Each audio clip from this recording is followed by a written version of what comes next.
Over the past few days, much has been made about Jill Stein and the recount efforts in Wisconsin, Michigan, and Pennsylvania.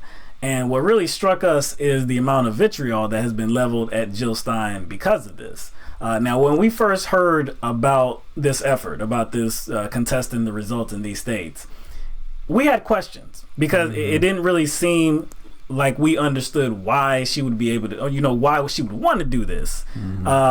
Because one motivation we thought would be if she could make up the percentage to get to 5%. What was the end game? Right. That was the kind of like the first. That would be a good end That game. was the first inclination we had. Right. Well, maybe she's, she thinks that she didn't get enough votes, and there was some shenanigans that went on that prevented her from getting the votes. Right. So that's what we thought at first, but then we were like, wait a second, it's only 3 states. Yeah, 3 states. There's no way she can make up 5% in totality. Right. Just by somehow getting some scraps in those 3 states. So that's what it didn't make sense, because why would you be requesting money from donors, small donors, to fund this effort? It didn't make sense. But then we waited and we got some more information. Jill Stein has done interviews, she's put out statements, she's done Facebook live streams, and we have more information. And at this point, I feel satisfied in what I've heard. She's doing it for integrity in the electoral process. She wants to make sure that there is no corruption, that machines haven't been hacked. Because we have the machines, what are they called? DRE machines, right, that are used in those states, Michigan, Wisconsin, and Pennsylvania. Right. They were banned in California. Okay. Because they were proven to be vulnerable to hacking. Right. But they're available in other states. They're available in other states. Yeah. So. And this wasn't an effort that Jill Stein said, okay, you know what, look, I want to pick states that could give Hillary Clinton the win. So I'm going to pick Michigan, Pennsylvania, and Wisconsin. No, this was because of experts, computer scientists that saw that there may be a problem with the results in these states. And at first they went to the Hillary Clinton campaign. The Hillary Clinton campaign said, nah, they were didn't do anything about it. They kind of was in a standstill. They didn't. They were like, nah, we're not really interested in that right now. Right. But Jill Stein, she took the opportunity. She's like, well, yeah, I'm gonna contest it. And you know what? There wasn't the level of vitriol that we see now going in the direction of Jill Stein when the recount efforts were first presented. Right. It wasn't.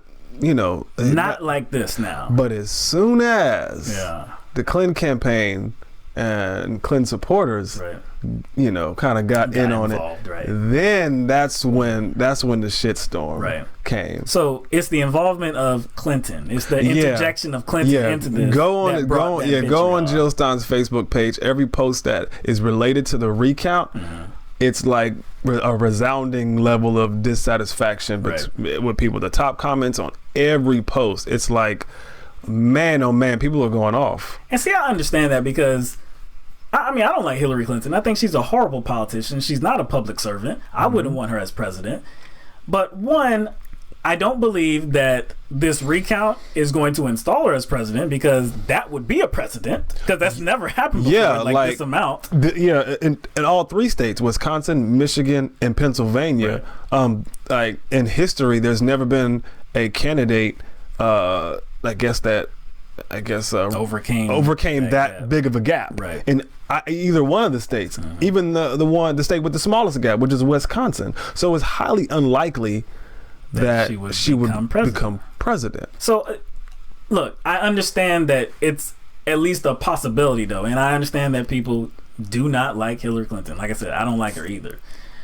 But I believe that what we all want is fairness and integrity in our electoral process. We want a democratic process. That's what we wanted back in the Democratic primaries, right? And we even wanted Bernie Sanders to challenge the results back then, right? So if it was okay for us to make that request, for us to want to see that, then why is this so bad now? And like we said, it's the interjection of Hillary Clinton. No, yeah. That's I think that's the primary, the sole reason why people are beside themselves about this, because of the bitterness they have towards Hillary Clinton. But I don't think people should let that bitterness shape their opinion about Jill Stein and shape their opinion about the recount. Right. I think it's all just kind of gotten a little too muddy. Like, does this really make Jill Stein a Hillary Clinton operative or a DNC operative? Like, that's a stretch. Yeah, she was a presidential candidate back in 2012. And now I didn't know about her until 2015, but I've never seen her represent herself as something that she is not. So again, to make the leap to now she is, I guess, corrupt, or she's working for the Hillary Clinton campaign, the DNC, to make that leap, me personally, I don't see the logic in that. I just don't see it. Well, I mean, I know why the leap is there. I mean, there's a serious level of, I guess, would you say, trust issues that people have, dissatisfaction with the government, dissatisfaction with corporations and the collusion between the two and the media. So I can understand, I guess, why people are a little, took a step back. Yeah. So I'm saying I understand where people are coming from. It's just that people should not allow that bitterness they have towards Hillary Clinton and the disposition to her, political activities and what they know about her to cloud their judgment about Jill Stein in the recount. That's all I'm saying. Like, and to kind of speculate, things without having hard evidence. See, okay, so speculation. We've heard that George Soros is funding the effort, right? From like where's the proof? Like, why would you say that? Why would you say that? Right? Then they're talking about, well, look how much money that Jill Stein brought in, because throughout her candidacy she only brought in, I think it was a little bit over $3 million, but just in a few days she brought in more than that. So my gosh, this just looks suspicious. But I think we both believe that it was very strategic, and how she was going to get this money. Yes, because like obviously people in the Green Party weren't going to fund a recount. No. So not to this degree. So who do you think was going to fund it? Right. Who do you think was going to fund it? So instead of just kind of like, I guess, going inside of a box and automatically thinking of some sort of conspiracy, right? Maybe there's kind of another way to look at it that people aren't seeing, and that it was a strategy by the Jill Stein campaign to kind of like, coax coax the sharks, right, by putting some blood in the water. Exactly. You know what I'm saying? And that blood was all the Russians. Yeah, it could be foreign. She didn't mention Russians the entire campaign. No, but she didn't mention Russians really. Right. She didn't really mention the Russians the entire campaign. This was very so strategic. All of a sudden she said something about hacking and Russians, and what does that do? Yes. What did that do? That woke up Hillary Clinton's campaign and her supporters. Like, she said Russians. Russians. Oh, and we have to realize that the deadlines to contest these results were approaching very fast. Maybe one tomorrow. Yeah. Maybe I think there's one tomorrow. I think there's one at the end of the week, and I think one has already passed. So the deadlines were approaching, and there's a lot of money that had to be paid just to do them. So again, somebody was going to have to pay.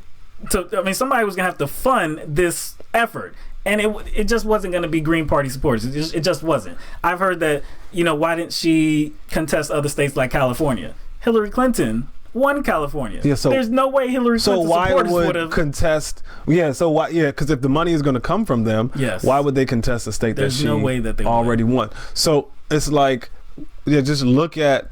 Instead of looking at it as some sort of like conspiracy or some sort of proof of some sort of collusion, maybe you should look at it as, Jill Stein's campaign and their strategy and effort to kind of bring the donors they needed out. Right. You know what I'm saying? And the sharks came. She put that blood in the water and they came. And we understand that, if you're against the recount, if you don't agree with it, you think it's just purposeless, and maybe this money could have been used for something else. It couldn't, because then it wouldn't be coming from the Hillary Clinton supporters. But still, you're just not with it at all. Okay, that's fine. That's totally fine. Don't donate. You don't have to support it. But again, to make the leap that Jill Stein is now poorly representing the Green Party and maybe a Clinton operative or a DNC operative, that's just a step too far. Green Party chairs and past candidates and things like this, they're against her. Now on Margaret Flower, she was a Green Party representative or candidate that was running for Congress. And on our website, there's a letter signed by various Green Party individuals. And a portion of the letter says, as a candidate, Dr. Stein has the right to call for a recount. However, we urge the Green Party U.S. to distance itself from any appearance of support for either Democrats or Republicans. We are well aware of the undemocratic actions taken during the primaries by the DNC and the Clinton campaign. Greens cannot be perceived to be allied with such a party. So that statement just, I don't really like the statement because look, we do understand that there were undemocratic actions taken about, within the Democratic primaries. But Jill Stein, her motivation to ensure that we have a democratic process, how does that align her with Democrats? Just because the Democrats are trying to piggyback now and like trying to be involved?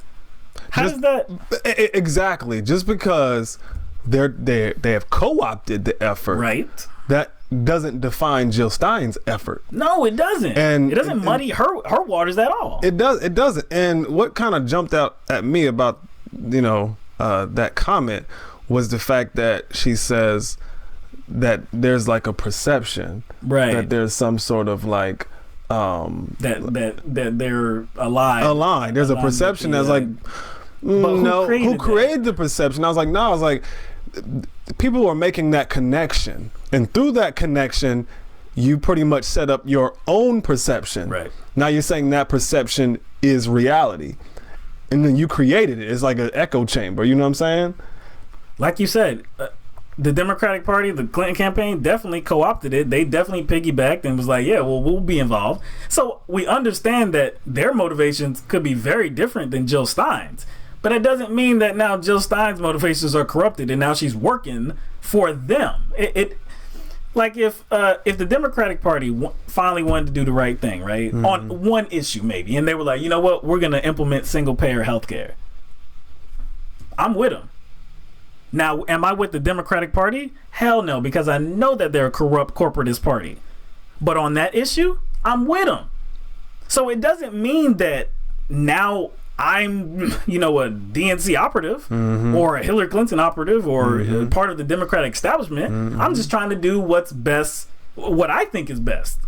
And I believe that's what Jill Stein is doing. She's doing what's best for the integrity of our election results. It doesn't mean that she's working for them. And then just because, even though it's highly improbable. Yes, even though it's highly improbable, what if it's shown that there was some irregularities that went on, right, and Hillary Clinton ends up making up that gap somehow. Okay. I think people would be compromising their integrity if they were mad at that. You know what I'm saying? Just because it's Hillary Clinton. Just because it's Hillary Clinton. I think they'd be compromising their principles. I think so too, because, and we said all along, we said during the Democratic primaries or afterwards, we said, look, if this was a fair process, if there was no collusion and rigging and kneecapping of Bernie Sanders' campaign, if there was none of that, if it was a fair process, the DNC was impartial, and Hillary Clinton won, okay. We would be very disappointed that Bernie Sanders didn't get the nomination. But at least it was clean. But at least it would have been clean, and we would have realized, okay, well, we got more work to do to realize this political revolution. That's what we would have realized. But as far as the nomination of Hillary Clinton, we would have been like, well, damn it. Okay, well, she damn won. Oh, well. And I believe that's the same kind of strategy we have to implement right here.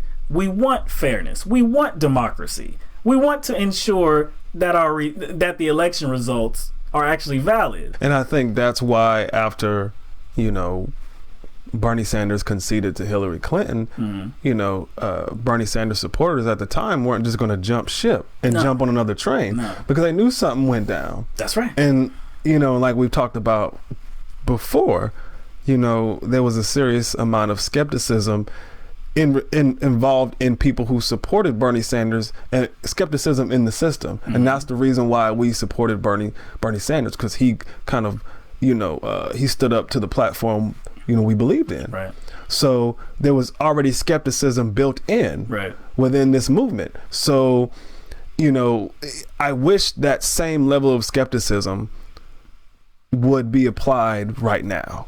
Because it took that skepticism. It took that skepticism to even support Bernie Sanders. And it took that skepticism to not just jump ship.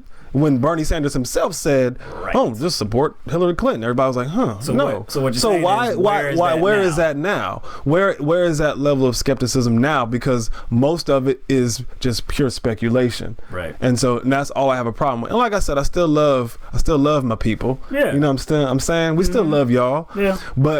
And we understand that there's a lot of built up frustration. Mm-hmm. You know what I'm saying? Because there's a lot of energy that gets put, in these election cycles. Right. You know what I'm saying? There's a lot of output, a lot of energy output that happens with people. People invest, their time, their emotions, and their support. Yeah, we do understand that. And here too at LTNB. Yeah. I mean, our philosophy is that if somebody needs to be called into question, we're going to do that. No matter who they are, who they're affiliated with, we're going to question them. We're going to criticize them. We're going to call them out. It's just, we don't have that right now. We just don't have that. And I think it's important that people direct those frustrations in the right direction. Yeah. And not towards the people that pretty much are in support of you. Right. Jill Stein has always shown herself to be somebody that fights for the people. I don't believe anything's changed. Yeah.